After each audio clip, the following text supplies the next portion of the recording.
So hello everyone, welcome to Max corner. So இந்த ஒரு கிளாஸ்ல ரொம்ப இம்பார்ட்டண்டான ஒரு கொஷின் வந்து டிஸ்கஸ் பண்ணுவோம். இந்த ஒரு கான்செப்டே டிஸ்கஸ் பண்ணுவோம். ரைட், இந்த ஃபர்ஸ்ட் கொஷின் வந்து பார்த்தீங்க அப்படின்னா எல்லாரும் வந்து ஃப்ரீக்வெண்ட்டாக பார்த்த ஒரு கொஷினாக இருக்கும். ஏன்னா மோஸ்ட்லி நீங்கள் ப்ரீவியஸ் கொஷின்ஸ் எல்லாம் ரெஃபர் பண்ணுறீங்க அப்படின்னா கண்டிப்பாக இந்த ஒரு கொஷின் 2023 போன வருஷம் நடந்த எக்ஸாமில் பார்த்துருந்துருப்பீங்க. ஸோ இது என்ன கான்செப்ட் அப்படின்னு பார்த்தீங்கன்னா ரோமன் நியூமரல் அப்படின்னு ஒரு கான்செப்ட். அதாவது ரோமன் லெட்டர்ஸ் அப்படின்னு சொல்லி நம்ம ஸ்கூல் டேஸ்லலாம் பார்த்துருப்போம். அதாவது நம்மளுடைய ஸ்டாண்டர்டே நம்ம அப்படி தான் மென்ஷன் பண்ணியிருப்போம்.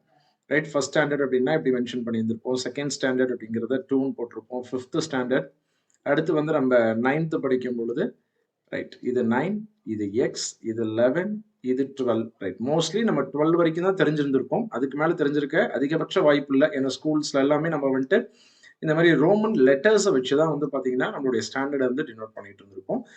ஸோ இந்த மாதிரி ரோமன் லெட்டர்ஸ் எல்லாமே வந்து நம்ம கிளாக்ல கூட பார்த்துருப்போம், கடிகாரத்தில் கூட பார்த்துருந்துருப்போம். ரைட், அந்த ஒரு கான்செப்ட் தான். அதாவது ரோமன் லெட்டர்ஸ் கொடுத்துருக்காங்க, அதுக்கான நம்பர் என்ன அப்படிங்கிறது கேள்வி. ரைட், ஸோ இந்த ஒரு கொஷின் வந்து பார்த்தீங்கன்னா 2023 நடந்த எக்ஸாமில் கேட்டிருந்திருக்காங்க. ரைட், டிஎன்பிஎஸ்சி பொறுத்த வரைக்கும் இந்த மாடல், இந்த கான்செப்ட்லேருந்து கொஷின்ஸ் கேட்கறது புதுசு கிடையாது. ரைட், இந்த செகண்ட் இன்னொரு கொஷின் வந்து பார்த்தீங்க அப்படின்னா இந்த கன்வெர்ட் 1789 அப்படிங்கிற இந்த கொஷின் வந்து பார்த்தீங்கன்னா 2015லேயே கேட்டிருந்திருக்காங்க. சரிங்களா, 2015லேயே டிஎன்பிஎஸ்சி எக்ஸாமில் இந்த கான்செப்ட்லேருந்து கொஷின்ஸ் கேட்டிருந்திருக்காங்க. ஸோ ரொம்ப வருஷமாக கேட்காம இருந்து இப்போ 23ல மறுபடியும் இந்த மாதிரி கேட்டிருந்திருக்காங்க. ஸோ மேபி இந்த வருஷம் 24ல நடக்கக்கூடிய எக்ஸாம்ஸ்லையும் வந்து பார்த்தீங்கன்னா இந்த கான்செப்ட் பேஸ் பண்ண மாதிரி கொஷின்ஸ் எக்ஸ்பெக்ட் பண்ணலாம். ஸோ அதனால ரொம்ப டீட்டெயிலாக இந்த 2 கொஷினுக்கான ஆன்சர்ஸையும் பார்ப்போம், ஃபுல் கான்செப்ட்டுமே என்னங்கிறது பார்ப்போம். ரைட், நமக்கு மோஸ்ட்லி இது தெரிஞ்சது இருக்குங்க.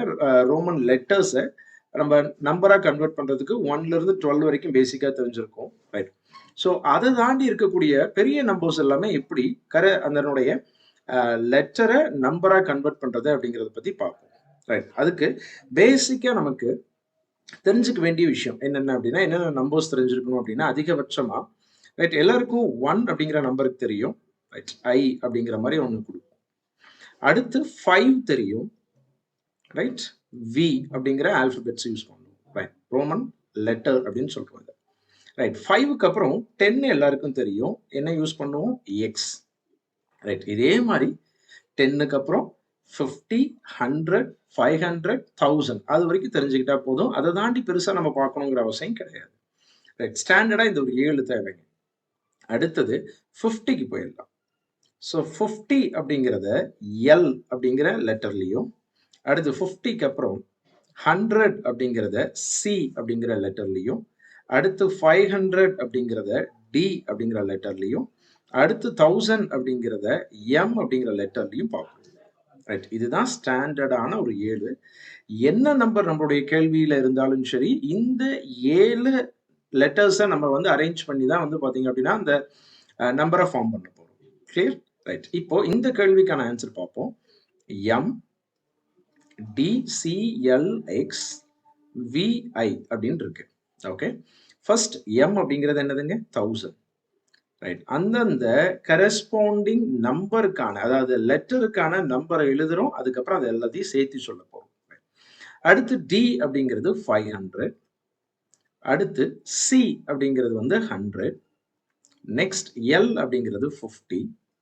ஸோ நெக்ஸ்ட் எக்ஸ் அப்படிங்கிறது 10. அடுத்து 5, அடுத்து 1. எல்லாருக்கும் கிளியரா புரிஞ்சிருக்கா? ரைட், 1 எல்லாருக்கும் தெரியும், 5 எல்லாருக்கும் தெரியும், 10 எல்லாருக்கும் தெரியும். ரைட், மீதி இருக்கிறத நம்ம புதுசாக பார்க்குறோம். என்னென்ன அப்படின்னா 50, 100, 500, 1000. ஸோ என்ன நம்பர்ஸாக இருந்தாலும் சரிங்க, இந்த ஆல்பபெட்ஸையும் இந்த நம்பர்ஸை வச்சு தான் நம்ம வந்து அரேஞ்ச் பண்ண போகிறோம். ரைட், இப்போ இது எல்லாத்தையும் ஆட் பண்ணலாங்க. ஒரு 1000, அடுத்து ஒரு 500, அடுத்து ஒரு 100, 600, அடுத்து ஒரு 50, 650, அடுத்து ஒரு 10, 60, அடுத்து ஒரு 5, அடுத்து ஒரு 1. ஸோ 1666 அப்படிங்கிறது ஆன்சர். ஆப்ஷன் ஏ 1666 அப்படிங்கிறது ஆன்சர். ஸோ இந்த ஒரு கேள்வி 2023 எக்ஸாமில் கேட்டிருந்திருக்காங்க. ரைட், இதை ப்ரீவியஸ் கொஷின்ஸை நீங்கள் ரெஃபர் பண்ணியிருக்கீங்க அப்படின்னா கண்டிப்பாக இந்த ஒரு கொஷினை நீங்கள் பார்த்துருந்துருப்பீங்க, அது என்னன்னு தெரிஞ்சிருப்பீங்க. ரைட், இது சொன்ன மாதிரியே தான், இது டிஎன்பிஎஸ்சி பொறுத்த வரைக்கும் புதுசு கிடையாது. 2015லேயே இந்த மாதிரி ஒரு கொஷின் கேட்டிருந்திருக்காங்க. ரைட், இப்போ இந்த கொஷினுக்கான ஆன்சரை டிஸ்கஸ் பண்ணுவோம். ஸோ போன கொஷினில் லெட்டர்ஸை கொடுத்து நம்பராக ரீப்ளேஸ் பண்ண சொல்லி சொன்னாங்க. ரைட். இங்க நம்பர்ஸ குடுத்துட்டு லெட்டரா கன்வெர்ட் பண்ண சொல்லி கேட்கறாங்க. ரைட். இப்போ இந்த 2 கொஸ்டின நம்ம வொர்க் அவுட் பண்ணாவே போதுங்க. ஃபுல் கான்செப்ட்மே உங்களுக்கு கிளியரா புரிஞ்ச மாரி ஆயிடும். ரைட். இங்க 1789 அப்படிங்கிற ஒரு நம்பர் இருக்கு. இந்த ஒரு நம்பர ரோமன் ஃபிகரா மாத்த சொல்லி கேட்டிருந்திருக்காங்க. ரைட். இத நீங்க எப்படி ஸ்ப்ளிட் பண்றீங்க அப்படின்னா, உங்களுக்கு தெரிஞ்ச இந்த 7 ஆல்பபெட்ஸ யூஸ் பண்ற மாரி மட்டும் தான் நம்ம ஸ்ப்ளிட் பண்ண போறோம். ரைட். இதுல 1000 இருக்கு. 1000 தனியா எழுதிக்கிறேன். அடுத்து 700 ரைட். நான் ஒண்ணொண்ணா பார்க்கிறேன். ஃபர்ஸ்ட் 1000 எழுதியாச்சு. அடுத்து 7னா 700 இருக்கு. 700ன்னு எனக்கு ஆல்பபெட் தெரியாது. அதனால 700 500ன்னு எழுதிக்கலாமா? 500 + 200 எழுதலாமா? ரைட். அப்போ 500 பிளஸ் ஒரு 200. 200க்கு எனக்கு லெட்டர் கிடையாது. அந்த 200யும் நான் 100 100ஆ எழுதிக்கலாமா? ரைட். எல்லாருக்கும் கிளியரா புரியுதான்னு பாருங்க. திரும்ப நான் ரிப்பீட் பண்றேங்க. 1000 எழுதியாச்சுங்க. ஒருவேளை 2000ஆ இருந்தா 2000ஆ எழுதியிருக்க போறேன். ரைட். அடுத்தது 700 எப்படி பிரிச்சிருக்கேன் அப்படின்னா, 500 + 200ன்னு சொல்லலாம். 500 எழுதிட்டேன். 200க்கு எனக்கு லெட்டர் கிடையாது. அப்ப நான் என்ன பண்ண போறேன்? அந்த 200யும் 100 கூட்டல் 100ன்னு எழுதுறேன். அடுத்து 80. 80 எப்படி பிரிக்கலாம்? 50 கூட்டல் 30ன்னு எழுதிக்கலாமா? ஸோ 50 கூட்டல் 30. ரைட். 30க்கு லெட்டர் கிடையாது. ஆனா எக்ஸ 2 முறை எழுதணும். 3 முறை போட்டோம்னா 30,000. ரைட். அடுத்து பிளஸ் 9. எல்லாருக்கும் இந்த ஸ்பிளிட் அப் புரிஞ்சிருக்கான்னு பாருங்க. ரைட். மெயின் இந்த ஸ்பிளிட் அப் தான். இந்த ஸ்பிளிட் அப் நம்ம கரெக்ட்டா பண்ணிட்டோம் அப்படின்னா, அந்த ஆல்பபெட்ஸ எடுத்து ரீப்ளேஸ் பண்ணா முடிஞ்சுங்க. திரும்ப ரிப்பீட் பண்றேன். இது எல்லாத்தையும் ஆட் பண்ணோம் அப்படின்னா 1789 கிடைக்கும். 1700 ஒரு 50 அடுத்து ஒரு 30 80 பிளஸ் ஒரு 9 89. ரைட். இப்போ இதனுடைய கரஸ்பாண்டிங் லெட்டர்ஸை நான் ரீப்ளேஸ் பண்ண போறேன். 1000 அப்படிங்கிறது எம். அடுத்து 500 அப்படிங்கிறது டி.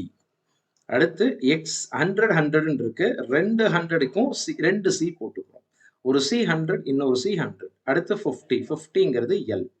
அடுத்து 30 30க்கு கிடையாது. 3 முறை எக்ஸ் போட்டா 3 10 போடலாமா? ரைட். அப்போ இது ஒரு 10 இது ஒரு 10 இது ஒரு 10. அடுத்து 9. ஸோ 9 அப்படிங்கிறது வந்து பார்த்தீங்கன்னா, நமக்கு நார்மலா நியூமரேட்டர்ல நமக்கு தெரிஞ்ச நம்பர் தான். ரைட். 1xன்னு சொல்லுவோமா? இப்படி போட்டா தானே 9. ரைட். ஓகே. ஸோ இந்த 9 புதுசு நம்ம ஆல்ரெடி தெரிஞ்ச விஷயம் தாங்க. இங்க தனியா நம்ம படிக்கல. ரைட்.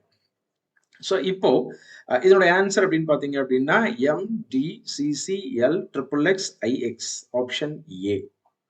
இது 2015 எக்ஸாம்ல கேட்ட ஒரு கொஸ்டின். ரைட். எல்லாருக்கும் இந்த ஒரு கான்செப்ட் கிளியரா புரிஞ்சிருக்குங்களா? அப்கமிங் எக்ஸாம்ஸ்ல சரிங்களா 2024ல வரக்கூடிய எக்ஸாம்ஸ்லயும் இந்த மாதிரி விஷயங்கள் எக்ஸ்பெக்ட் பண்ணலாம். நம்பர் கொடுத்து ரோமன் லெட்டர்ஸ்லயும் மாத்த சொல்லி கேட்கலாம். இல்லாட்டி இந்த ரோமன் லெட்டர்ஸை கொடுத்து நம்பர்லயும் கன்வெர்ட் பண்ண சொல்லி கேட்கலாம். இதை நீங்க பிராக்டிஸ் பண்றதுக்காக ஆப்ஷன் டில இருக்கிறது என்ன நம்பரா இருக்கும் அப்படிங்கறத நீங்க ஒர்க் அவுட் பண்ணி ரைட் கமெண்ட்ல சொல்றீங்களா? ரைட். நான் என்ன சொல்றேன் அப்படின்னா, இப்போ அந்த ஒரு கான்செப்ட் உங்களுக்கு கிளியரா புரிஞ்சிருக்கு. ரைட். இந்த ஆப்ஷன் டில இருக்கக்கூடிய ரோமன் லெட்டர்ஸை நம்பரா கன்வெர்ட் பண்ணி அதனுடைய ஆன்சர் என்ன அப்படிங்கிறது கமெண்ட்ல சொல்லுங்க. ரைட். ஓகே. எப்படி ஸ்ப்ளிட் பண்ணணும் அப்படிங்கிறத நான் தனியா இங்க ஸ்ப்ளிட் பண்ணி கூட காமிக்கிறேன். ஃபர்ஸ்ட் ஒரு எம், அடுத்து ஒரு எம், அடுத்து ஒரு டி, அடுத்து 4 முறை சி இருக்கு. 4 சிக்கானது என்னென்னவோ அது தனியா எழுதலாம். அடுத்தது 1x அப்படிங்கிறது இப்பதான் நம்ம என்னன்னு பார்த்தோம். 1x அப்படிங்கிறது 9. இந்த I அப்படிங்கிறது 1. ரைட். ஓகே. இதனுடைய ஆன்சர் என்ன அப்படிங்கிறது கமெண்ட்ல சொல்லுங்க. ரைட். ஸோ இந்த ஒரு வீடியோவில் வந்து ரொம்ப இம்பார்ட்டண்டான ஒரு கான்செப்ட் வந்து டிஸ்கஸ் பண்ணியிருக்கோம். ஸோ அடுத்த ஒரு வீடியோவில் இதே மாதிரி ஒரு இம்பார்ட்டண்டான விஷயத்தை டிஸ்கஸ் பண்ணுவோம். தேங்க்யூ.